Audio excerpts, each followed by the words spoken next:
अम्मी, मेरी तबीयत ठीक होने का नाम ही नहीं ले रही। क्या करूं? अब तो उधार भी 5,000 हो गए मेडिकल वाले के, और जो बकरी बेची थी 16,000 की, उसके भी ख़त्म हो गए। सारे पैसे खर्च होकर भी मेरा मर्ज ठीक नहीं हो रहा। ऊपर से ये इतनी लंबी लिस्ट टेस्ट की लिख दी डॉक्टर ने। पता नहीं ये कितने के होंगे। बीमार माँ के सरहाने लेटकर वो अपने आंसू हलक में उतारते हुए बातें कर रही थी। माँ ने अपने आंसू साफ किए और तसल्ली दी बेटी को कि ठीक हो जाओगी। वो यकदम चारपाई से उठी और जोर जोर से खांसने लगी। खांसते खांसते उसका सांस बंद हो गया और वो तड़पने लगी। माँ नहीं देख सकती थी उसको इस हाल में। वो उसकी पीठ सहलाकर उसका सफ़ेद होता रंग देखकर कमरे से बाहर चली गई।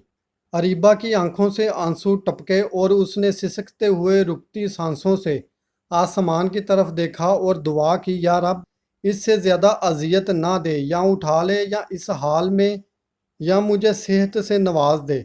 नहीं सह सकती मैं ये सब। ना माँ को देख सकती हूँ, ना घर के हालात, ना माँ मुझे बिस्तर पे पड़ा हुआ देख सकती है।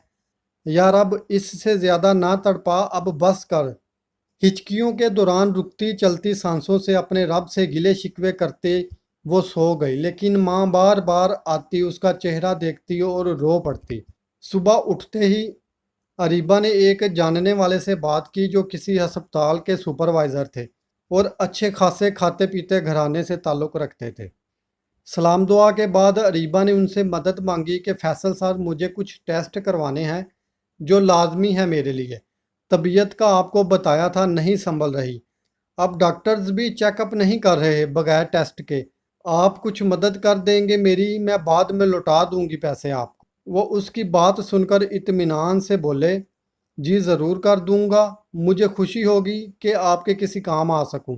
अरीबा के मायूस चेहरे पर खुशी की लहरें दौड़ गई और वो मुस्कुराते हुए उनका शुक्रिया अदा करने लगी।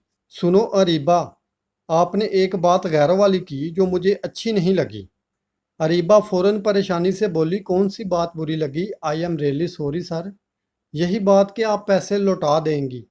मैंने कभी आपसे पैसों का सवाल किया? आइंदा ऐसी बात मत करना। आ जाओ आप हफ्ते को 4 बजे तक, मैं करवा दूंगा आपके test. Okay, take care, good care, Allah हाफिज। अरीबा हफ्ते को चल पड़ी अस्पताल। अकेले ही जाना पड़ा उसे, क्योंकि अस्पताल उसके घर से कोसों दूर था। रिक्शे का किराया वो अफोर्ड नहीं कर सकती थी। बसों और ट्रैफिक के धक्के खाते खाते वो 2 घंटे की खुआरी काट कर अस्पताल पहुंची। फैसल सर के सामने बैठी वो अपनी पुरानी रिपोर्ट्स दिखाने लगी।